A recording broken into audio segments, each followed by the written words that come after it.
सोचो, अंधेरा जब फैलता है तो सबसे पहले हमें हमारी अपनी परछाई डराती है, और उस परछाई में हमें नजर आता है वो बच्चा जो कभी था ही हमारे अंदर, वो बच्चा जो रोता था, चिल्लाता था और किसी की गोद में पनाह ढूंढता था।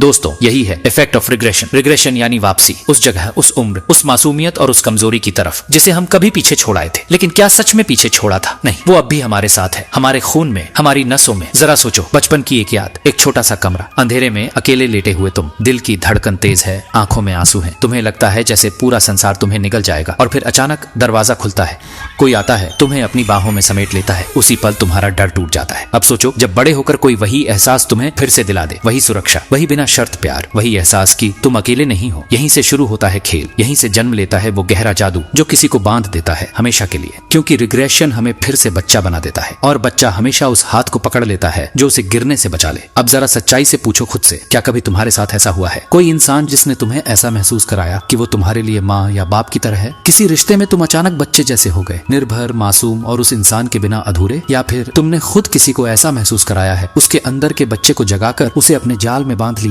ये सवाल सिर्फ सवाल नहीं है, ये तुम्हारी आत्मा के सबसे अंधेरे कोनों का आईना है। और यही है इफेक्ट ऑफ रिग्रेशन की सबसे खतरनाक सच्चाई। ये तुम्हें सिर्फ मोहब्बत का शिकार नहीं बनाता, ये तुम्हें किसी और का कैदी बना देता है। तुम्हारे फैसले तुम्हारे नहीं रहते, तुम्हारी जरूरतें तुम्हें किसी और की जंजीर से बांध देती हैं। इतिहास इस खेल से भरा पड़ा है। किसी ने अपने प्रेमी को गोद जैसी सुरक्षा देकर उसके दिल और दिमाग पर राज किया। किसी ने मासूम नजर आकर अपने अंदर की कमजोरी को हथियार बनाया और सामने वाले को माँ बाप जैसी भूमिका निभाने पर मजबूर कर दिया। और नतीजा, जिसने खेल समझ लिया वो विजेता बना, जिसने नहीं समझा वो आजीवन गुलाम रहा। अब तुम्हारे लिए सबसे बड़ा सवाल है, क्या तुम इस खेल के शिकार रहे हो या इसके खिलाड़ी? कमेंट में सच बताओ। हाँ, मैं तुमसे कह रहा हूँ, लिखो, क्योंकि तुम्हारी कहानी सिर्फ तुम्हारी नहीं है। हो सकता है तुम्हारे शब्द किसी और की आंखें खोल दे, हो सकता है तुम्हारा दर्द किसी और की कैद तोड़ दे, और हो सकता है तुम्हारी चाल किसी और को सिखा दे कि इस इफेक्ट को कैसे अपने फायदे में बदला जाए। याद रखो, सिडक्शन सिर्फ शब्दों का नहीं, ये जज्बातों का खेल है, और रिग्रेशन उस खेल का सबसे पुराना, सबसे डार्क हथियार है। तो अब बताओ, क्या कभी तुम्हें लगा है कि तुम्हारे अंदर का बच्चा किसी और के हाथों पूरी तरह कैद हो गया है? नीचे कमेंट करो। और हाँ, अगर तुम चाहते हो कि मैं इस इफेक्ट ऑफ रिग्रेशन के और गहरे और अंधेरे राज खोलूं तो मुझे बताओ, क्योंकि खेल तो अभी शुरू हुआ है। क्या चाहोगे कि मैं इस खेल के अगले पड़ाव पर तुम्हें वो रहस्य बताऊं जिससे तुम किसी की आत्मा तक पहुंच सको? अब फैसला तुम्हारा है, शिकार बनोगे या खिलाड़ी? तो चलिए चलते हैं लूसीफर की दुनिया में।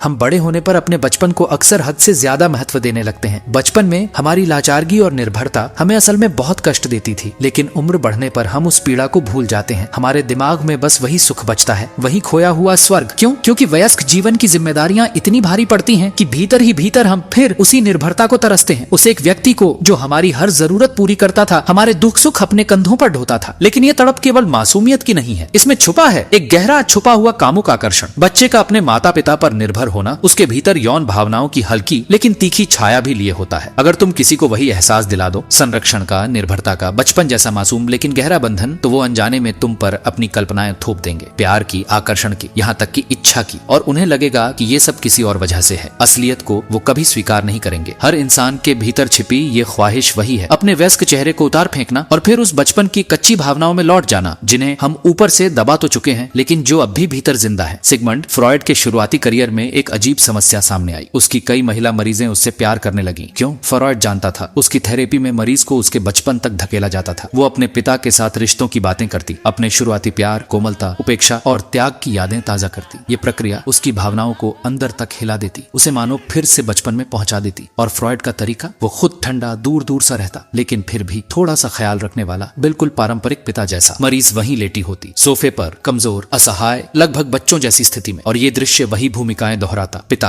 और बच्चा। धीरे धीरे मरीज अपने उलझे हुए जज्बात फ्रॉयड पर थोपने लगती। वो उसके साथ वैसा ही रिश्ता महसूस करने लगती जैसा अपने पिता के साथ। अनजाने में वो पीछे लौट जाती और उसे लगता कि वो प्यार में पड़ गई है। फ्रॉयड ने इसे एक नाम दिया, ट्रांसफेरेंस, यानी अपनी दबी हुई भावनाएं अपने चिकित्सक पर थोप देना। फ्रॉयड ने इसे अपनी थेरेपी का हिस्सा बना लिया, क्योंकि इसी बहाने उन दबी भावनाओं को सतह पर लाया जा सकता था जहां उनका सामना किया जा सके। लेकिन ये असर इतना शक्तिशाली था कि कई बार फ्रॉयड अपनी मरीजों को उस मोहपाश से निकाल ही नहीं पाया। दरअसल यही ट्रांसफेरेंस किसी भी भावनात्मक लगाव को जन्म देने का सबसे घातक हथियार है और यही तो हर प्रलोभन, हर सेडक्शन का असली मकसद है। अब सोचो, अगर इसे मनोविश्लेषण के कमरे से बाहर निकालो तो इसके अनगिनत इस्तेमाल है। तुम्हें बस एक काम करना है, चिकित्सक की भूमिका निभाओ। लोगों को उनके बचपन के बारे में बोलने दो और यकीन मानो ज्यादातर लोग इसके लिए हमेशा तैयार रहते हैं, क्योंकि हमारे बचपन की यादें इतनी जीवंत और भावनाओं से भरी होती हैं कि बस बात करते करते ही हम भीतर से फिर बच्चे बन जाते हैं। इसी दौरान छोटे छोटे राज बाहर फिसल जाते हैं, कमजोरियां, अधूरी इच्छाएं, मानसिक पैटर्न, सब कुछ उजागर हो जाता है। बस तुम्हें सतर्क रहना है, उनकी बातों को सीधे सीधे मत मानो। अक्सर लोग अपने बचपन को सजाकर बताते हैं या उसे और भी त्रासदीपूर्ण बना देते हैं। असल में उनकी आवाज का कंपन, उनकी घबराहट, वो विषय जिन्हें वो टालना चाहते हैं, यही सब असली सच है। कभी कभी तो उनके शब्दों का उल्टा ही सच होता है। अगर कोई कहे मुझे अपने पिता से नफरत थी, तो समझ लो उस नफरत के पीछे छिपा है बहुत गहरा मोह, बहुत गहरी अधूरी चाहत। ध्यान से सुनो, कौन सी कहानियां बार बार दोहराई जाती हैं, कौन से घाव अब भी रिश्ते हैं। सबसे हम उनकी भावनात्मक प्रतिक्रियाओं को पढ़ो, क्योंकि शब्द झूठ बोल सकते हैं लेकिन भावनाएं कभी नहीं। जब वो बोले तुम्हें बस थेरेपिस्ट का चोला ओढ़ लेना है। चुपचाप सुनो, सतर्क रहो, कभी कभार बिना किसी निर्णय के हल्की टिप्पणियां करो, नर्म रहो पर थोड़े दूर भी। चेहरे पर एक खालीपन छोड़ दो और धीरे धीरे उनकी भावनाएं, उनकी कल्पनाएं तुम्हारे ऊपर उतरने लगेंगी। उनके बचपन के बारे में जो रहस्य तुमने इकट्ठे किए हैं, उन पर खड़े होकर जो भरोसे का बंधन तुमने गढ़ा है, अब तुम उन्हें पीछे खींच सकते हो। उनकी अधूरी यादों में, उनके अधूरे रिश्तों में शायद तुम्हें पता चल गया है उनका गहरा लगाव किसी माता पिता, भाई बहन या उस पहले मोह के साये से है जिसने उनकी पूरी जिंदगी पर छाया डाल रखी है। अब तुम वही बन जाते हो, वही किरदार, वही छवि। या फिर शायद तुम्हें पता चला कि उनके बचपन में कोई गहरी कमी थी, जैसे एक बेरहम पिता। अब तुम वही पिता बनो, पर इस बार उन्हें दो वो स्नेह, वो ध्यान जो असली पिता ने कभी नहीं दिया। याद रखो, हर किसी का बचपन अधूरा है, हर किसी के भीतर एक खालीपन, एक न भरने वाला घाव छुपा है। अगर तुम उसे पूरा कर दो तो तुम्हारे पास होगा सबसे गहरा, सबसे जानलेवा हथियार, एक जड़ से बंधी हुई मोहब्बत। लेकिन सिर्फ यादें कुरेदना काफी नहीं, कमजोरों की तरह सिर्फ बातें करना तुम्हें कहीं नहीं ले जाएगा। असल खेल ये है उन्हें अनजाने में मजबूर करना कि वो अपने पुराने जख्म, अपने बचपन की उलझने आज तुम्हारे सामने जिए। और यही है रिग्रेशन का खेल। सबसे पहला और सबसे मजबूत बंधन माँ और शिशु का। इंसान का बच्चा बाकी जानवरों की तरह जल्दी आत्मनिर्भर नहीं होता। उसकी बेबसी उसे माँ पर पूरी तरह निर्भर बना देती है और वही बंधन उसकी पूरी जिंदगी में असर डालता है। अगर तुम इस बंधन को दोहराना चाहते हो तो बस उन्हें वो एहसास दो निःशर्त प्रेम का। उन्हें कभी मत जज करो, उन्हें जो करना है करने दो, इवन अगर वो बुरा ही क्यों ना हो। साथ ही उन्हें इतना प्यार, इतना सुकून, इतनी परवाह दो कि वो दम घुटने लगे। उनके भीतर का एक हिस्सा धीरे धीरे उसी शुरुआती दौर में लौट जाएगा जहाँ माँ हर दर्द मिटा देती थी, हर जरूरत पूरी करती थी। और ये चाल लगभग हर किसी पर काम करती है, क्योंकि निःशर्त प्रेम यानी बिना शर्तों वाला प्यार दुनिया की सबसे दुर्लभ और सबसे अनमोल चीज है। तुम्हें इसके लिए उनके बचपन की डिटेल जानने की भी जरूरत नहीं, क्योंकि लगभग हर किसी ने उस माँ जैसी देखभाल का स्वाद कभी ना कभी चखा है। बस एक और जादू करना है, ऐसे माहौल बनाओ जो उस भाव को और गहरा करे। गर्माहट से भरे कमरे, खेल खिलौनों जैसी हल्की हरकतें, चटकीले रंग, मासूमियत का नकली स्वर्ग, और वो खुद ब खुद तुम्हारी बाहों में गिरेंगे। माँ बच्चे का बंधन जब थोड़ा पुराना होता है तो आता है ऑडिपल त्रिकोण, माँ, पिता और बच्चा। यही वो दौर है जब बच्चे की पहली कामुक कल्पनाएं जन्म लेती हैं। लड़का चाहता है कि माँ सिर्फ उसकी हो, लड़की चाहती है कि पिता सिर्फ उसका हो। लेकिन सच्चाई ये है कि ये कभी पूरा नहीं होता, क्योंकि माता पिता की जिंदगी में हमेशा कोई और भी होता है, साथ ही रिश्तेदार, समाज। अब निःशर्त प्रेम टूट चुका होता है। अब माता पिता कभी कभी बच्चे को मना भी करते हैं और यही इनकार, यही अधूरापन उसके दिल में गहरे बैठ जाता है। तुम्हें उन्हें इसी दौर में वापस खींचना है। माँ या पिता का रोल निभाओ, कभी कोमल तो कभी सख्त, कभी प्यार दो, कभी हल्की डांट। बच्चों को ये छोटा सा अनुशासन भी अच्छा लगता है, क्योंकि इससे उन्हें लगता है कि वयस्क उन्हें सचमुच चाहते हैं। और वयस्क बच्चे भी प्यार और कठोरता का ये घातक मिश्रण पसंद करते हैं। लेकिन यहाँ सावधानी चाहिए। अगर तुमने बिना जानकारी के ये खेल खेला तो हो सकता है तुम ऐसे घाव कुरेद बैठो जिन्हें वो दबाए बैठे हैं। हो सकता है वो दर्दनाक यादें वापस आ जाएं। इसलिए उनके बचपन को ध्यान से पढ़ो, समझो कि उन्हें कहाँ प्यार मिला और कहाँ कमी रही, फिर उसी हिसाब से अपना किरदार निभाओ। और याद रखो, ऑडिपल खेल में एक और मसाला जरूरी है, कामुकता। अब उन्हें सिर्फ अपना माता पिता नहीं मिला, बल्कि उस अधूरी वर्जित इच्छा का स्वाद भी जो बचपन में कभी पूरी न हो सकी। यही है रिग्रेशन का असली अंधकार। तुम उन्हें उनकी अधूरी कहानी का अंत देते हो और बदले में वो तुम्हें अपना सब कुछ दे देते हैं। बचपन में हम सबके भीतर एक सपना पलता है, एक आदर्श चेहरा। पहले वो चेहरा हम खुद बनना चाहते हैं, निडर योद्धा, साहसी खोजी, या वो रूमानी किरदार जो कहानियों में हमें मोह लेता है। लेकिन किशोरावस्था आते ही ये आदर्श पलट जाते हैं। हम इन्हें दूसरों पर थोपने लगते हैं। पहला प्यार, पहला लड़का या लड़की हमें इसलिए आकर्षित करती है क्योंकि उनमें हमें वही गुण नजर आते हैं जिन्हें हम खुद पाना चाहते थे। कभी कभी वो हमें ऐसा भी महसूस कराते हैं कि हम उनके लिए वही आदर्श किरदार निभा सकते हैं। लेकिन उम्र बढ़ने पर हम उस आदर्श से दूर होते चले जाते हैं। हम समझौते करते हैं और भीतर एक गहरी निराशा दबा लेते हैं कि हमने कभी वो शख्सियत हासिल ही नहीं की जिसका सपना हमने देखा था। अगर तुम अपने शिकार को ये एहसास दिला दो कि वो फिर उस सपने के करीब आ रहा है, फिर वही आदर्श जी रहा है, तो तुम उसे उसे एक और रिग्रेशन में धकेल दोगे। ये रिग्रेशन किशोरावस्था जैसा होगा, नौजवान मोहब्बत का, भाई बहन जैसी नजदीकी का, क्योंकि अक्सर ये आदर्श भाई या बहन की छवि से ही गढ़ा जाता है। इसे जगाने के लिए तुम्हें वही मासूमियत, वही कच्चा जुनून वापस बनाना होगा जैसे पहली मोहब्बत के दिनों में होता है। Reverse parental regression. लेकिन यहाँ खेल पलट जाता है। अब पीछे जाने वाला तुम हो। तुम्हें खुद को उस मासूम प्यारे लेकिन हल्की सी कामुक छाया से भरे बच्चे में बदलना है। बड़े लोग हमेशा जवानियों को आकर्षक पाते हैं क्योंकि उनके सामने बैठकर वो खुद को भी थोड़ा जवान महसूस करते हैं, लेकिन साथ ही उन्हें वो सुख भी मिलता है कि वो तुम्हारे लिए रक्षक, तुम्हारे लिए पिता या माता बने। याद रखो, अगर बच्चे को कभी माता पिता के लिए कामुक भावनाएं महसूस होती हैं तो वो तुरंत दबा दी जाती है। लेकिन वही खेल अब पलटता है। जब तुम खुद बच्चे का रोल निभाते हो तो सामने वाला तुम्हारे जरिए उन दबे हुए वर्जित एहसासों को जीता है, और इसके लिए उम्र का फर्क भी जरूरी नहीं। मैरिलिन मुनरो ने यही हथियार अपनाया था अपनी बड़ी हुई लड़की जैसी मासूमियत से, और उसके सामने बैठे पुरुष चाहे उसकी ही उम्र के क्यों ना हो, फिर भी उसके भीतर एक बच्ची देखते थे और उसके जादू में कैद हो जाते थे। बस एक बात याद रखो, कभी कभी कमजोरी दिखाना ही सबसे बड़ा हथियार होता है। जब तुम अपनी नाजुकता उजागर करते हो तो तुम्हारा निशाना खुद ब खुद रक्षक का खेल खेलने लगता है, और यहीं से शुरू होता है सबसे खतरनाक, सबसे गहरा प्रलोभन। चारों रिग्रेशन पूरे हो चुके हैं। शैशविक, ऑडिपल, ईगो आइडियल और रिवर्स पेरेंटल। 4 दरवाजे, 4 जाल। हर इंसान किसी न किसी दरवाजे से गुजरता है, और जो इसे समझ ले वो इंसानों की आत्मा तक को बांध सकता है।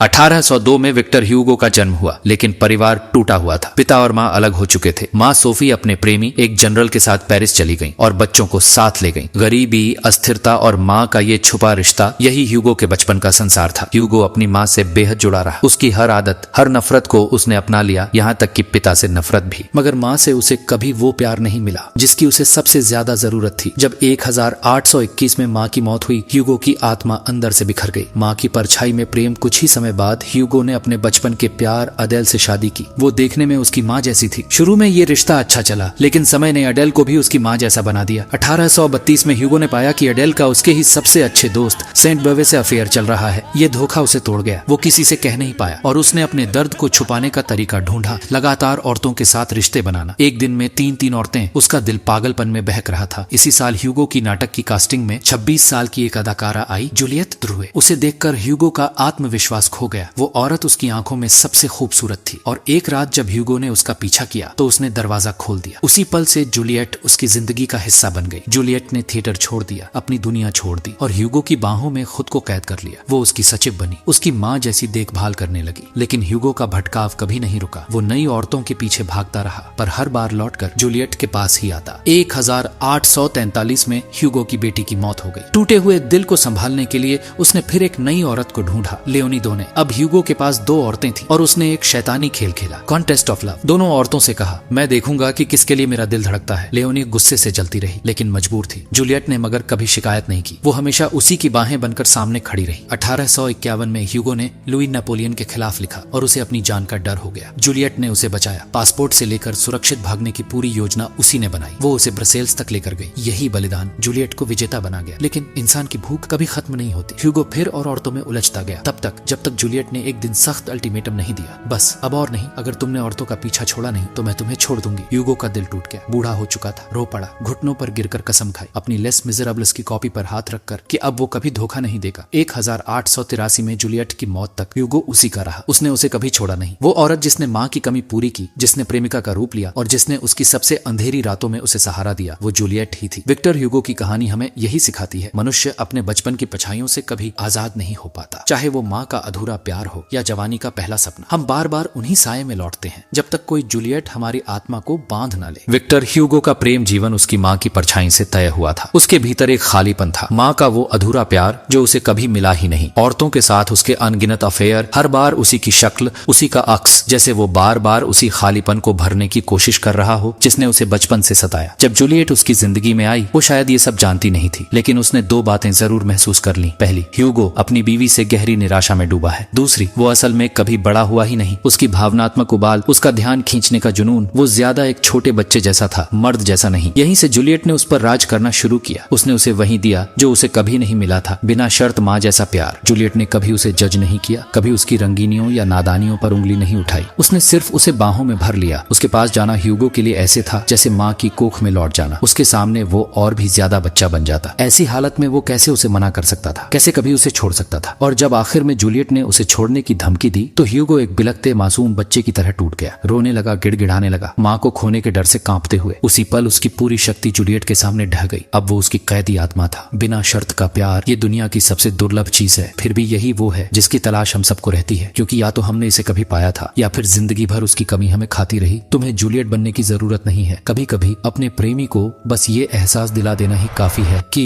तुम उन्हें जैसे हैं वैसे ही स्वीकार करते हो। उनकी जरूरतों को पूरा करने का जरा सा संकेत ही उन्हें बच्चा बना देता है। हाँ, कभी कभी वो इस निर्भरता से डर सकते हैं, कभी तुम्हें धोखा देंगे, कभी तुम्हारे खिलाफ खड़े होंगे, जैसे ह्यूगो अपने अफेयर्स से करता था। लेकिन सच ये है कि वो बार बार तुम्हारे पास लौटेंगे, क्योंकि उनके दिल में ये भ्रम गहराई तक बैठ चुका होगा कि शायद उन्होंने वो माँ जैसा प्यार फिर पा लिया है जो उन्हें कभी सच में मिला ही नहीं, या जो हमेशा के लिए खो गया था। सच यही है, अगर तुम किसी की सबसे गहरी कमी को छू लो तो तुम उनके ऊपर अमर शक्ति हासिल कर लोगे।